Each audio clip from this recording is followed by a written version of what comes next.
Hello everyone, once again welcome back to mathematics student YouTube channel.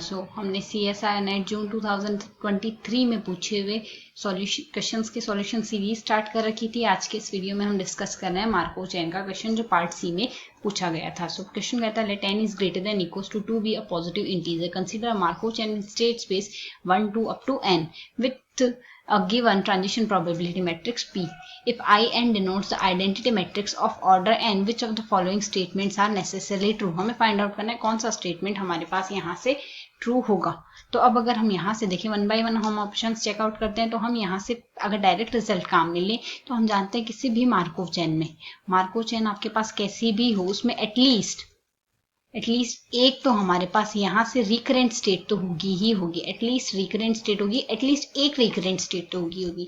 तो अगर direct result से देखें तो हमारा फर्स्ट ऑप्शन तो करेक्ट हो जाएगा। ऐसे सारी मार्कोव चेन में एटलीस्ट एक रिकरेंट स्टेट तो होगी। फर्स्ट ऑप्शन तो हमने यहाँ से डायरेक्ट रिजल्ट से करेक्ट कर लिया। और सेकेंड ऑप्शन अगर हम काउंटर एग्जाम्पल लेते हैं, अगर हम यहाँ से हमारे ट्रांजिशन प्रोबेबिलिटी मैट्रिक्स की अगर बात करें, ये मैट्रिक्स हम ले लेते हैं यहाँ से 0 1 1 0। तो अब अगर हम यहाँ से देखें इसके लिए हमारा डायग्राम ये बनेगा 1 2। अब 1 से हम 2 पर जा सकते हैं और 2 से हम 1 पर आ सकते हैं। दो ही तो स्टेट है, दोनों की दोनों ही हमारे पास आपस में जुड़ी हुई है और साथ ही हमारे पास एक स्टेट से दूसरे स्टेट पर और वापस उसी स्टेट पर आना पॉसिबल है। इसकी सारी स्टेट हमारे पास रिकरेंट स्टेट है। अगर सारी स्टेट आपके पास यहाँ से इसके लिए रिकरेंट स्टेट है तो सेकेंड ऑप्शन डिस्कार्ड हो जाएगा जो कहता है at least one state is transient state. तो एक भी स्टेट ट्रांसिएंट स्टेट नहीं होगी, जैसा कि आप यहाँ से देख सकते हैं। अब अगर अगले ऑप्शन पे हम चर्चा करें तो नेक्स्ट ऑप्शन हम यहाँ से देख सकते हैं। यहाँ से अगर सिंप्लीफाई करें, अब जैसा कि हम यहाँ से जानते हैं हमारे पास अगर हम ट्रांजिशन प्रोबेबिलिटी मैट्रिक्स P बनाते हैं तो P हमारे पास जो होती है इसमें सारी रोज का सम हमारे पास क्या आता है 1 आता है, क्योंकि यहाँ से आप ट्रांजिशन प्रोबेबिलिटी मैट्रिक्स में हम ये जानते हैं किसी भी स्टेट के लिए वहां से निकलने वाली प्रोबेबिलिटीज का सम 1 के इक्वल होगा यहाँ से।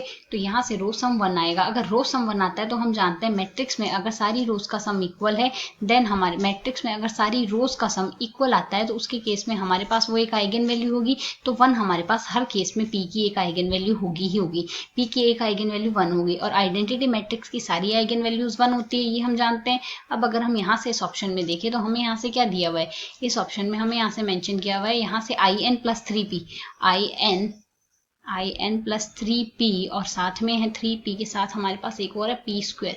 ये हमारे पास यहाँ से नई मैट्रिक्स दी हुई है। अब अगर हम यहाँ से इसकी आइगन वैल्यू देखें, p की एक आइगन वैल्यू तो 1 होगी, 3p की आइगन वैल्यू वो 3 हो जाएगी और in की आइगन वैल्यू 1 है। तो यहाँ से इस जो मैट्रिक्स ये नई मैट्रिक्स हम b एज्यूम करें तो इस b मैट्रिक्स की एक आइगन वैल्यू क्या आ गई 3 + 2 + 1 विच इज इक्वल टू 5 आ जाएगा। हमारे पास इसकी एक आइगन वैल्यू 5 आएगी ही आएगी। तो यहाँ से हमारा ये ऑप्शन भी करेक्ट हो जाएगा। अब थर्ड ऑप्शन पे चर्चा करते हैं। थर्ड ऑप्शन अगर आप यहाँ से चेकआउट करें तो काउंटर एग्जाम्पल हम यहाँ से ले सकते हैं। लाइक अगर आप यहाँ से अब काउंटर एग्जाम्पल अज्यूम करें, यही मैट्रिक्स अज्यूम कर लेते, P हमने यहाँ से जो ली है। तो अब अगर इस केस में हम यहाँ से देखें P हमारे पास यहाँ से ये है और हमें क्या लेना है -1/3 in plus of 4/3 plus of 4/3 दिया हुआ है यहाँ से हमें, प्लस ऑफ 4/3 P हमें दिया हुआ है। तो अब अगर हम यहाँ से इस मैट्रिक्स को प्लॉट करें, इस मैट्रिक्स को अगर प्लॉट करेंगे तो ये आ जाएगी -1/3 0 0 -1/3। ये मैट्रिक्स बन गई हमारे पास।